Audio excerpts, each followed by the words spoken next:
Literatura bezala, estilo eta teknika desberdinez osatuta daude. Elementu zaharrenetatik berritzaileetaraino gurutzatuta, ametsak dantzan jartzeko edo harreman korapilatxuen itzalei kolorea emateko. Josu Goikoetxeak, gizarteko geruzen artean arakatu du Lakioa izeneko ipuin liburua saritu honetan, istorio bakoitzean, emozio eta oroimen sakonak piztuz.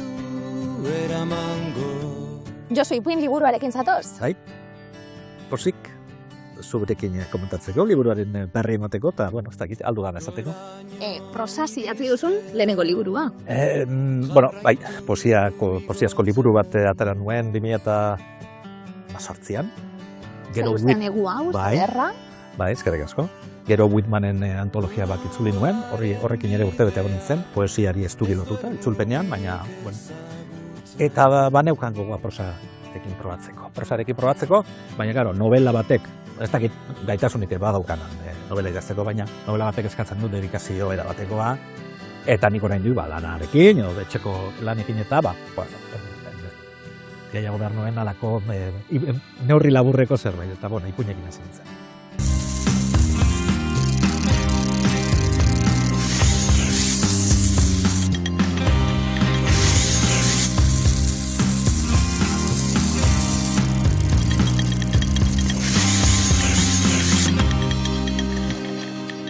Bederatzi ipuinez osatutako liburua izango da, Lakioa. Mundu guztia galetzen dit, zer den Lakioa.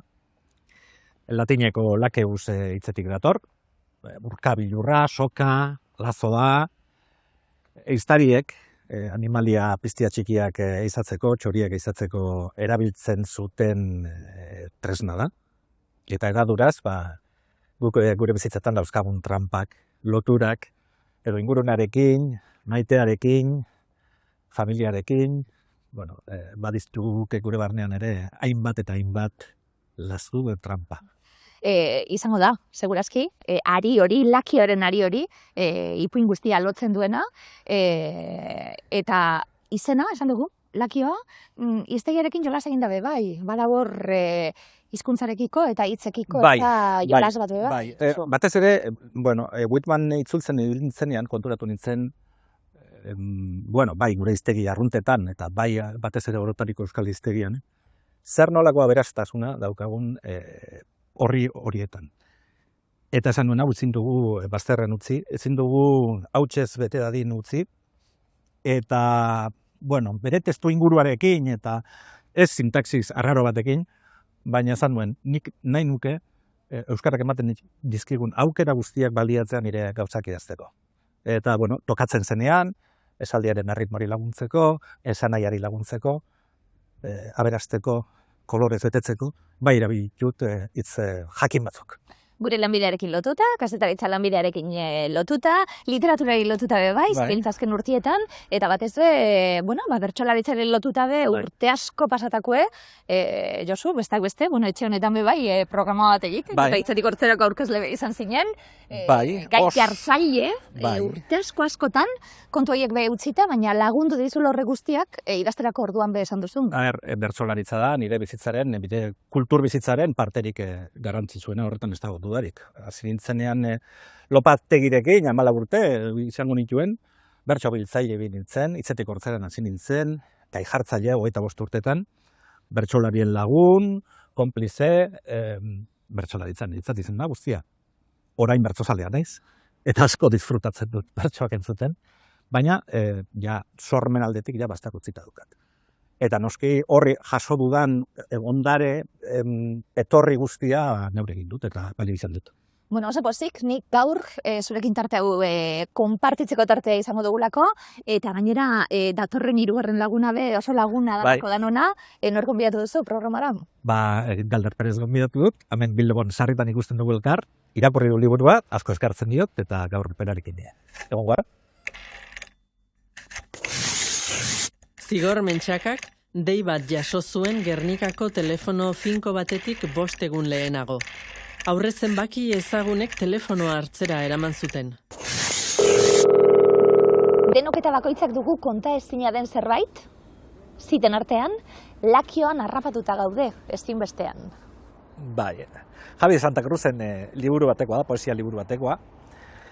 Baso ilun ituan da liburu hori. Nik aspaldi irakurritakoa, estimo handitan daukadan liburua da. Hor, poema batzutan, bera poeta da, eta poema liburu horretan hainbat gairi buruz hitz egiten du, baina poeta aldi berean ehiztaria ere bada, gure aita zen ehiztaria, eta makina bat eztabaida izan dituen berarekin, asarratu ere ginen. Eta poema liburu honi esker, eta poema ikaragarri ederra dauzka. Adibidez, tiro hotxa papatekoa da. Haren oihartzuna amaiezina. Holako zerbait uste dutala. Bueno, liburu horri esker, ulertu nuen pixka bat gehiago gure aitaren zera. Gure aitak animaliak maite zituen.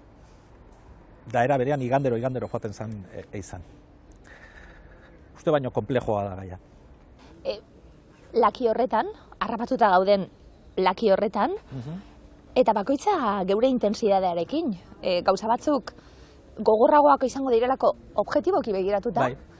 baina beste gauza batzuk gogorrak ez izan arren, geureak izan da, hemen pertsona bailea bakoitzak, iruditzen zaitu dalako oso ipuin ezberdinak idatzi dituzu, Josu, Bai. baina pertsonaia bakoitzak ez dut esango sekretu hori, baina badauka zer. Badauka karga bat, badauka pixu bat, badauka lotura bat, batzutan garunetatik sortua, bihotzetik sortua, beste batzutan baliabide ekonomikoetatik sortua, edo inguruneak, klaseak eragindakoak. Batzutan kanpotik datozenak, beste batzutan gure barrutik, gure bihotz edo gure garunetatik, gure gogotik. Baina nik uste dut, adin batera iritsitakoan, inkluso oso bizimodu berraza ona auki dugunok, halako batean gure makina biologikoak esaten du, kontuz. Edo hemen, edo hankatan, edo gerrian, esaten du, kontuz. Iritsi zara puntu batera non begiratu egin behar diozun zure buruari. Zuk aukeratuko duzu, aukera badaukuzu aukeratzeko, ze mundu guztiak ez dauka aukeratzeko aukera. Zuk esango duzu, zer nahi duzun hemendik aurrera, erabaki. Baina gauza batzuk, Josu, izango dira pertsona batzuntzat oso gogorrak direnak, eta beste pertsona batzuntzat oso eramangarriak izango dira, esate baterako. Lehenengo ipuina eta gainera liburuko abia puntua izan zen, okerrezpan hau, Hiltzailea titulua jarri diozu gainera, oso ohikoa eta egunerokoa dan gauza bat izango da pertsona batzuntzat, baina beste batzuentzat agian hor geratuko dan kontu bat. Kontraportadan azalduta dago, eta hor gizon batek katakumeak hil behar ditu. Ez dut sekule egin, eta okerrezpan nago ez dut berriro sekula egin. Baina hor hiltzaile bat baino gehiago dago ipuin horretan. Eta horrekin jolastu nahi nuen. Batetik dago katakumen hiltzaile hori. Baina gero gizon hori idazlea da. Eta idazle horrek idatzi du novela bat. Eta novela horretan ageri da nola neskatxa bat, nerabe bat hil duten hiltzaile zer batek. Edo zein, serieko hiltzaile batek, ezta? Eta, azkenean amaitzen da novela, ez dakigula nor izan den, ez dakitela, nor izan den hiltzailea. Hori sortu zen, aspaldi irakurri naben artikulu batetik. Eta da, ze erraz sartzen ditugun gure fikzioetan emakumeen eta emakume gazteen, inkluso umeen, heriotzak. Gizonak hiltzen dira, balazo batekin, brausta jausten dira lurrera, eta aldi berean hainbat eta hainbat pelikula eta liburutan emakumeen heriotzak izaten dira krudelak. Badago ensainamentu bat, badago morbo bat, eta artikulu horri buruz hitz egiten zuen. Eta hori ere pixka bat adierazi nahi nuen. Eta gian, hirugarren kapa baten, hilko diote, editore aldaketa egongo dalako, eta hilko diote obra be bai. Zenbat irakurketa izan alditu, ipuin batek, jolas egin duzu horrekin, zabalik dagoelako eta Josu irakurketa bakoitzan suposatzen dut, harimutur ezberdinak egongo direla. Nik espero dut jenteak, lehen irakurraldia ez baduzu gustuko nekaizakiko diozu berriro. Baina zerbait ikusi badio liburuari baten batek, nik eskartuko do nioke, esango nioke, gaina ipuinak ez dira oso luzeak, esango nioke badagoela berrirakurtzeko motiborik, ze badaude, nik uste dut jarri ditu dela, nabardura batzuk, pista batzuk, agian, bigarren irakurraldian, hobeto ulertzeko bai personaiak, bai historiaren muina, eta bai, nik esango nioke irakurleari, gustora irakurri duen barriro irakurtzeko. Eta justo horregatik ere egin dut alegin bat, hizkuntzaldetik eta gustagarria izan dadin, eta, bueno, redakzio hutsa. Esan dugu, adjetiboen garrantzia, esate baterako. Bai, begira, poesiatik nator, eta behar bada ez Whitman antologiaren zulpenean, baina nire lehenengo poesia liburuan han adjetibazio txikiagoa dago, hemen baino. Bai, hemen ustot, Julen Belamunok esan zuen, ezta? Aurrekoan zuen programan, bueno, ja pekatua dela, 3 adjetibo sartzea alkarren segidan, ezta? Alkarren segidan ez, orrialde berean. Ados nago berarekin, zergatik ez, deskribapen batean, egoera batean, sentimentu bat adierazteko, azaltzeko, bai.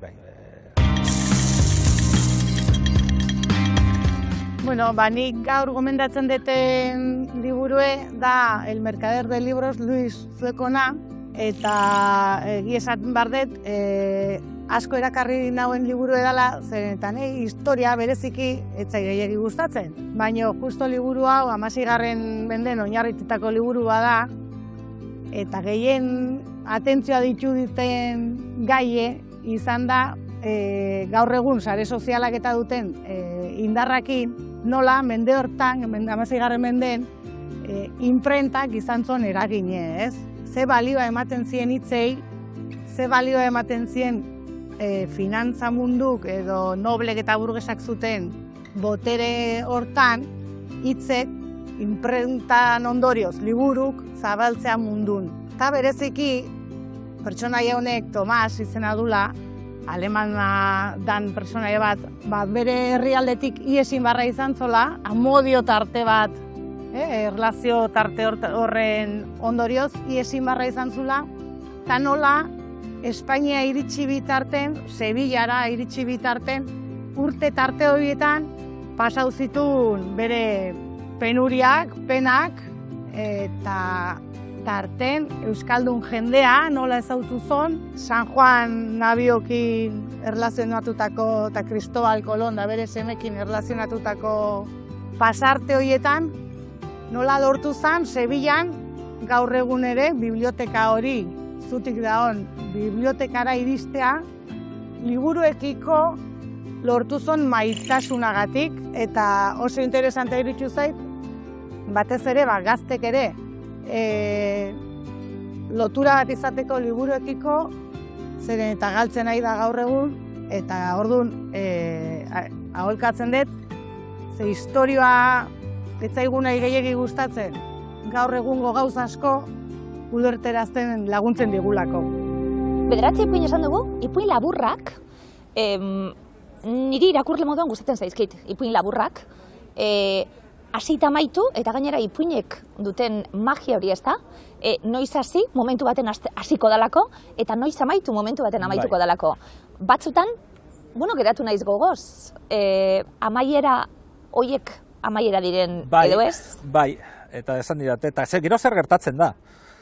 Amaiera, batzuk badautkate amaiera holan taka, ez da, kolpez amaitzen direnak, baina horrek beste batzuk irekita geratzen, eta zer gertatzen da, edo zer gertatu da hor, esango diet, nik ez dakidala, irakurleak beste dakidala. Jarri naiteke imaginatzen, zera, baina ja hor ez daukat eskubiderik, bakarrik nire imaginazio izango litzateke, ipuin horri amaiera bat, alternatibo bat ematen edo bukaera bat. Baina hori izango litzateke, zukuki dezakezunaren bestekoa. Ez dute, balio bera daukate. Alde horretatik nik esan dezake ez dakidala. Nik idatzi dut hor arte, eta beste interpretazio guztiak nire kanpo daude. Noiz hasten da ipuin bat? Noiz hasten da ipuin bat? Pertsonaia bat, leku bat, hemen oso pertsonaia ezberdinak egongo dira, leku ezberdinak egongo dira, ideia ezberdinak egongo dira. Ustot, 3 ipuin edo direla nik bizit izandako egoeratatik edo gertakizunetatik sortutakoak, eta beti saiatu naiz egoera horiek interesgarri bihurtzen, fikzionatzen, hau da, naiz ni, inundik inorare horra gertzen dena, niri gertatu zait? Bai. Antzeko zerbait? Bai. Hori gertatu zait? Ez. Beti dago fikzio eraiketa bat, bestela izango litzateke, ipuin autobiografiko bat. Ez da nire asmoa hori egitea. Beste batzuk egiten baduten, nik errespetatzen dut, baina hori ez da nire asmoa. Gainera, ez da interesantea. Orduen saiatu naiz, gero ez dakit lortu dudan, niri gertatutako hortatik sortutako fikzio erabatekoa, bai geografiaz, bai personaiaz, bai bestelako kontuz, hori interesgarri egitea irakurlearentzat. Bueno, aipatu dugu, eta hasieran, etxalde baten, eta katakumeak hil beharko dituen idazle hori, bere trama bikoitzarekin, parranda baten ostien, esnatuko dan emakume bat, azken aldian ze parranda egiten dituen ez dute zer gogoratzen, kazetaritzari buruzko gogoeta bat obraren baten, eta artearekin lotuta eta bar, dibortziatuko den mediku bat iazerra aurkituko duen lantokian, aspaldiko laguna, galduta daukana arrastu eta barriro beraren gana joan beharko dana, nortzuk dira protagonistak, eta liburua, eta ipuina gogoeta egiteko zeri buruz? Ez dakit ipuinak nondik agertzen diren, personaiak nondik agertzen diren, ez dakit personaiak nondik agertzen diren. Azten zara idazten, batzotan argi daukazu, ez da? Hiltzailearen kasuan argi neukan idazle bat izango zala eta bar. Baina beste batzotan egoera, azten zara idazten, esaldi bat idazten duzu, Mika eta Belean adibidez, Belea eta Mikarekin hasi nintzen, eta halako batean ja agertu zen J punto, kortina atzetik. Eta pixkanaka ezagutu ginen. Hau zen gazte bat, barrika ingurukoa, euskara galdutako euskaldun noia, enpresa buru izan dugu zana, enpresako lanak gogorrak egin zitzaizkionak, burua ez daukana oso ondo, estresak, exigentziak, giroak eta barrak edo bere baitako zerbait dagoena horre ondo ez egotera bultzatzen duena. Baina horixe, agertzen dira batzutan, holtzara kortina atzetik eta hortxe dauzkazu, eta azten zara purka ezagutzen edo beraiek marten du tontakeria bat esaten ari naizela, baina egia da. Personaia baten eraikuntza ez dago norberaren esku, joan behar dozua purka, ez daukazu eginda hasieratik, joan behar zara apurka, baina azaltzen da. Bakoitza bere berezitasunean, baina gertukoak izan aldira, irakurlearentzat, eta non mugitzen diren, ez da? Tarte baten ematen duelako ipuinak euren artin belotute egon aldirela oso ezberdinak izan arren eta sasoietan oso ezberdinak diren arren, baina aipatzea dituzun txokuek Euskal Herriko txoko ezagunetan dauden, irakurlea sentituko da apurtxu bet. Etxien irakurtzen da biela. Nik espero hurbil sentitzea. Hau da, seguru nago, nik ez dut ezagutzen enpresa bururik, eolika bateko enpresa bururik, idazle batzuk ezagutzen ditut, baina holakoak ez. Hau da, ez dut ezagutzen neguriko zea, baina neguriko zea giroa bai ezagutzen pixka bat, baina oso ezagutzen hango Miriam bezalako personaiarik, baina bai ezagutzen Bizkaiko zubia. Mamariga nuen ezagutzen da, joan nintzenara, Mamarigara. Joan nintzen aginara ere bai, ikustera zera. Nik esango nuke, behar bada, identifikatu ez dakite egingo diren, baina ezagutzen dutela baten bat, inguruan alakoak direnak, seguro. Ikustu baietz. Idazketa, prozesuari dagokionez, esan zu, Josue bai, dinot, prosa idazten urranditan sartu barik eta nobelak eskaintzen duen, denpora hori edo, ezinemon, bakoitzak dugun bizitzagatik eta bar, baina prozesu motela izan dela, ondo idazten joan, eta idatzitakoa utzi eta jarraitu. Bai, lehenengo 3 ipuinak eta horriek dira Joseba Jakabekara aurkezten dituenak, 3 urtetan idatzen dituen, 3 ipuin eta dira 40 horri alde edo. Hau da, oso martxa motela da, ezta? Baina, neukan zera, gero ikusi nuen bekaren aukera, eta 3 neuzkan bukatuta, beste pare bat hasita, bidali egingo dut. Eta, klaro, beka ematerakoan, beka lortzerakoan, hor bai, ja, urtebeteko epea, eta nahikoa da, baina horretarako dago beka, bera, eta ja jartzen zara daukazu konpromiso bat, daukazu ja zin eman duzu urtebetean egingo duzula, eta hor ja jartzen zara, eta beste ipuinetan, lehenengo ipuinetan ez bezala, zure burua ja konstanteki dago ipuina buruan. Hau da, nik azkena ipuina idazteko, hilabete egon nintzen buruan bueltaka, eta gero ja pixkanaka sartu nuen paperean. Gustatu zait prosaren asuntua. Orain arte poesia idatzi dut, eta prosak eman dit, ni apuruet urduria dudan naz idazterako orduan, ez da? Altxatu egiten naz asko, eta bueltaka, eta ara, eta ona, eta prosak agintzen zidan, egoteko, behintzat paragrafo hau idatzi zuek izona, idatzi hau, eta gero altxatuko zara. Batzutan lortzen nuen, eta beste batzutan ez.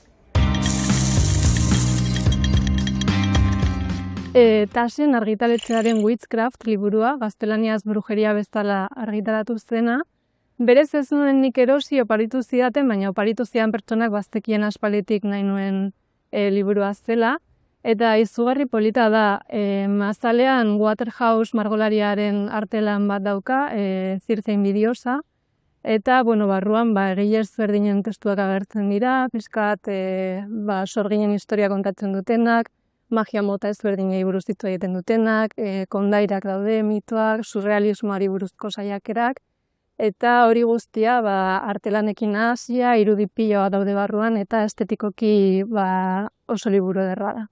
Ez dakit realitateari aurre egiteko, baina kontra ere izan daiteke liburu hau, baina Juana Doloresen Girgileria, esango nuke, oso interesgarria iruditu zait, nola plazaratzen duen bizi dugun garai hau, eta nola sistema beraren analisi bat egiten duen modu oso poetiko, baina aldi berean arruntean.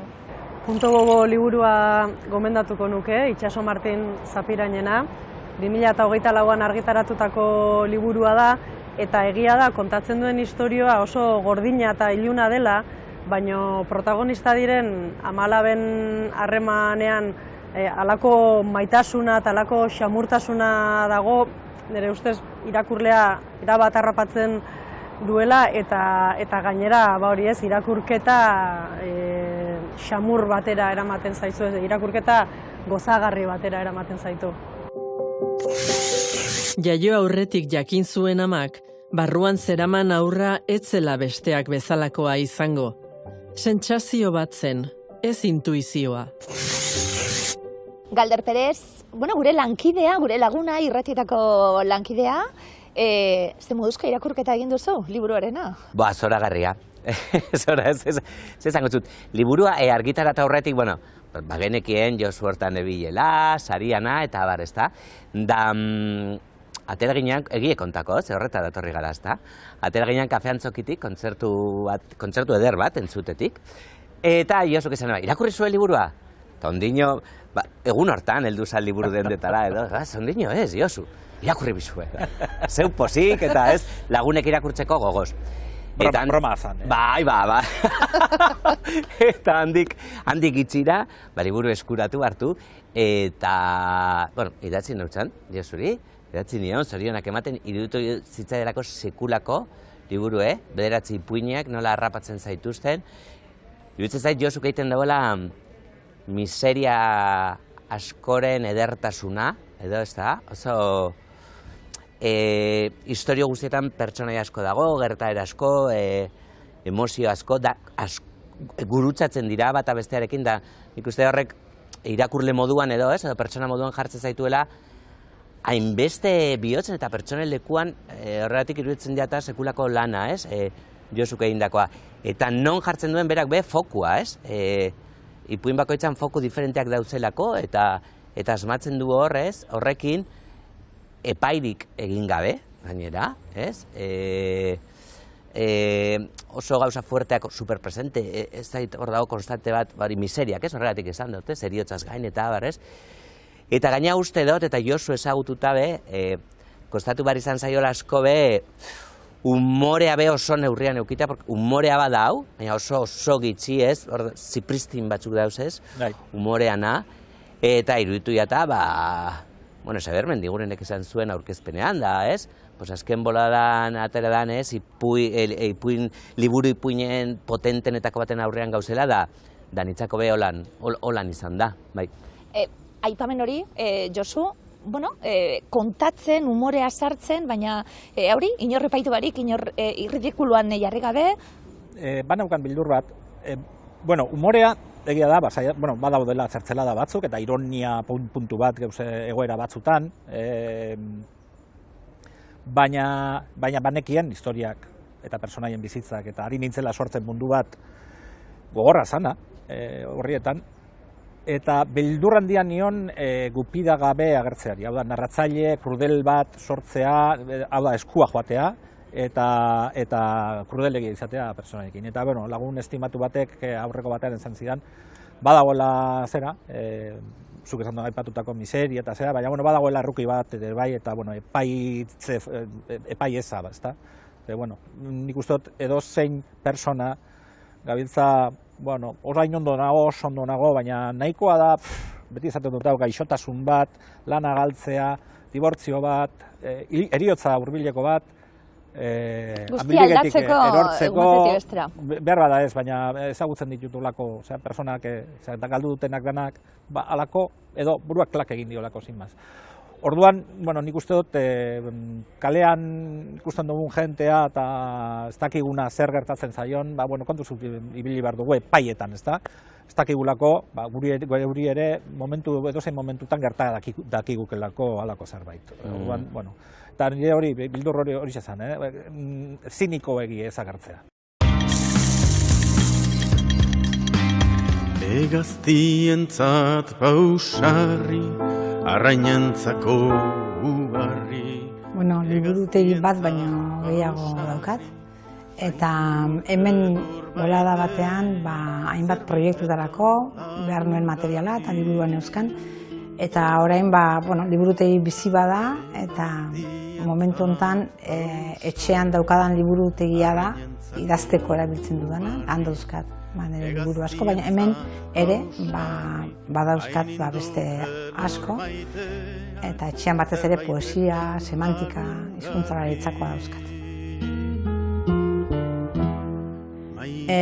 Esango nuke poesiara ni hurbildu nintzela horrena, eta idatzi ezinak poesia irakurtzera eraman ninduela.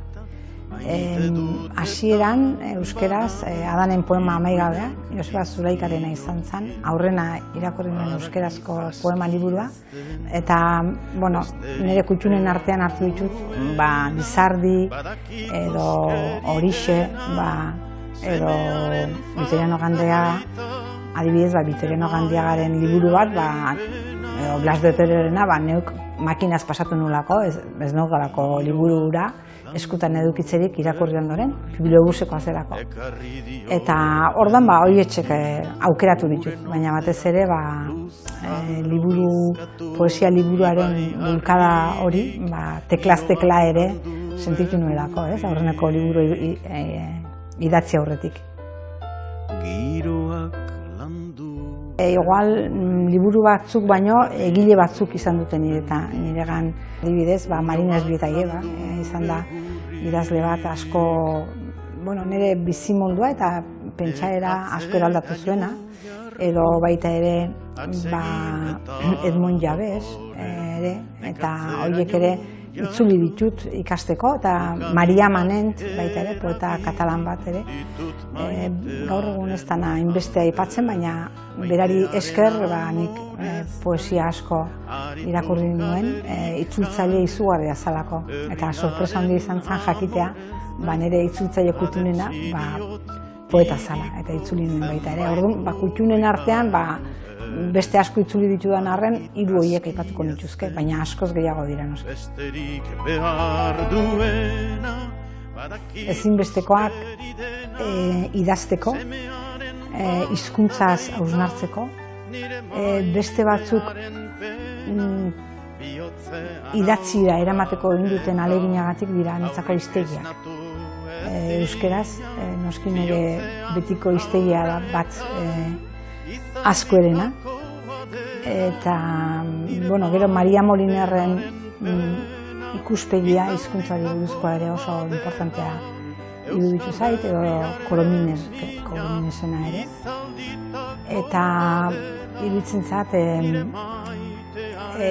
gordailu bat baino gehiago direla, eta hitzak alfabetikoki desordenatzea, bada hitzari beste zentzu bat emana izatea, ezta? Ez hitzak hizkuntzan, gizartean, baizik hitzak beraiek objektu badira bezala, ez?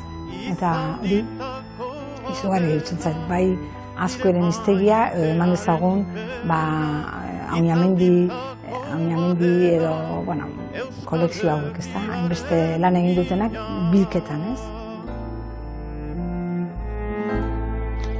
Galder, nola egiten da honelako irakurketa bat, kontatuko dudalako, Galder bazarala niretzat, profesionetan daukadan lankido oso hurbileko oso eskuzabala zaralako, mendela urden daramaguia batera eta gauza bardinak egiten. Liburuak jasotzen, liburuei buruzko elkarrizketak egiten, alkarri asko laguntzen, zelan egiten duzu honelako irakurketa bat, ezberdina da, lanerako elkarrizketa baterako irakurri behar duzunien edo zeuretzat, ezberdina da autorea ezaguna danien edo ez, azkenien, euskal sortzailei dagokienez tarteka gaur artien be ezagutzen garalako. Nola itzen zu lan liburu baten aurrien? Ja, tamalez ez da berdina, ez, liburu betartu eta gozamenerako, ez, irakurringo dut, eta ia zer gertatzen dan. Lanerako beste jarrera bategaz hartzen duzu liburua, nik esaterako kuaderno baten apuntatzea ditut gauzak, ez? Badakitzuk azpimarratzen dituzula esate baterako. Eta nahi gabe ere horrari zara pizkan liburua harakatzen irakurle moduan noski, bai, kazetariaren kuriositatearekin edo, ez? Iruditzen zait, gurea oso ederra dela aukera daukagulako, ez? Barain Josurekin, ez? Bere sormenaz hitz egiteko eta, baina gero ere beste gauza asko behar bada ere, galduko ditugu, ez digulako gure buruari uzten, ez? Libre izaten, ez? Irakurle moduan. Eta gero ia da, esan duzun hori, herria bat txikia da, ez? Orduan elkar ezagutzen dugu asko, ez? Eta beti dagor, aldez aurreko errespetu bat noski, ez? Hori edo zeinekiko, ez herri honetako jendeagaz bakarrik. Mundu guztiagaz, ez da?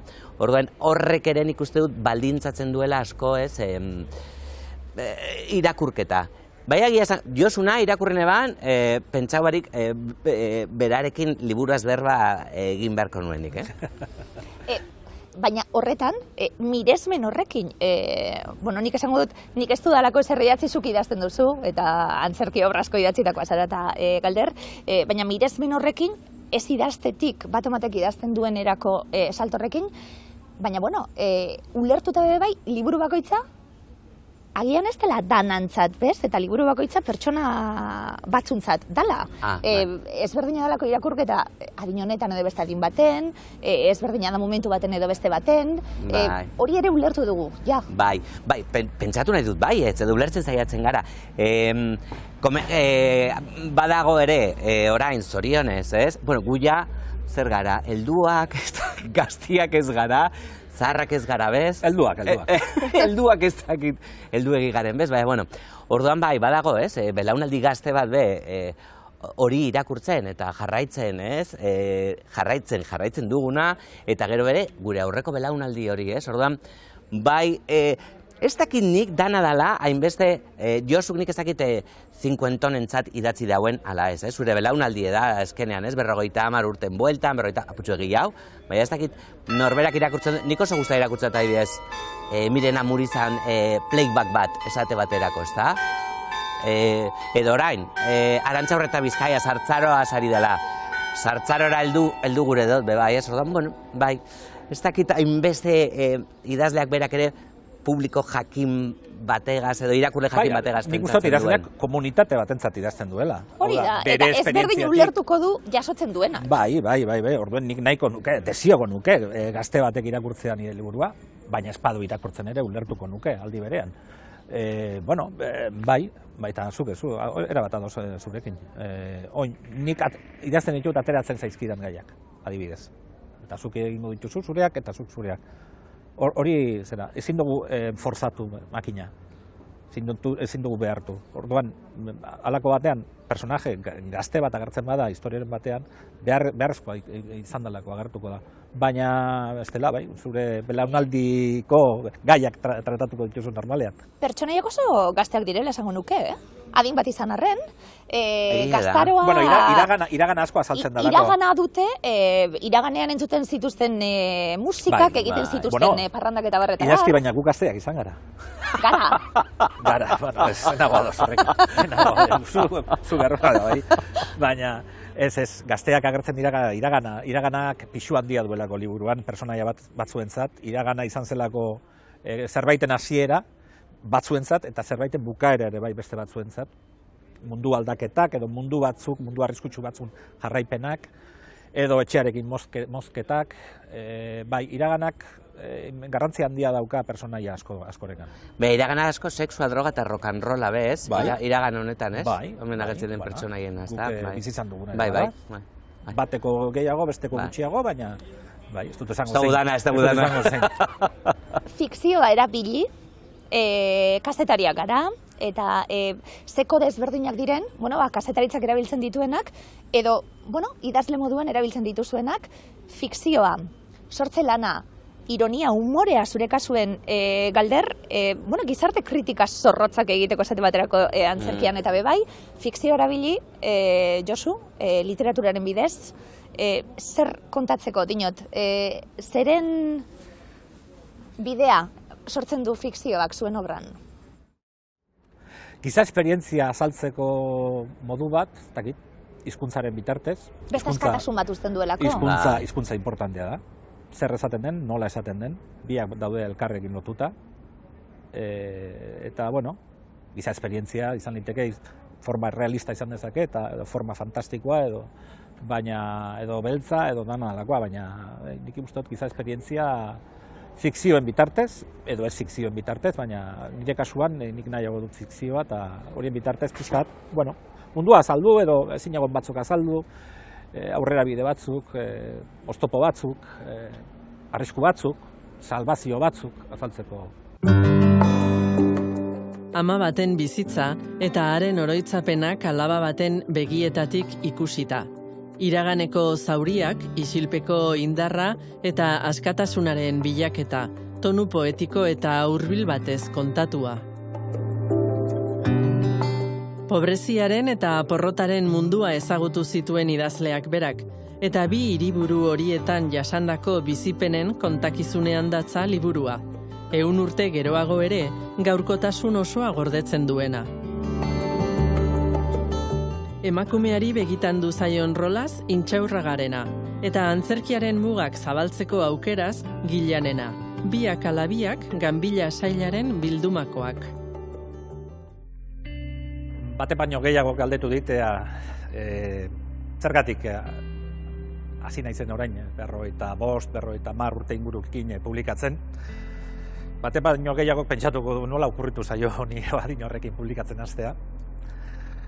Ez dakit, agian gaztetan publikatzea egokiagoa izango zen, ez dakit. Ni oraintxe hasi naiz eta ondo dago. Argi dagoena da, bai idazle heldua, hasi berria, edo gaztetxoa, hasi berria, biak izan direla aurretik irakurleak. Eta seguru nago, biak, bai gaztetxoa eta bai heldua zahartzen direnean, idazteko indarrak amaitzen zaizkienean, berriz ere izango direla irakurle huts. Irakurle talde, irakurle komunitatearen parte izango dira. Izan ere, literatura, ez da ezer, irakurle barik.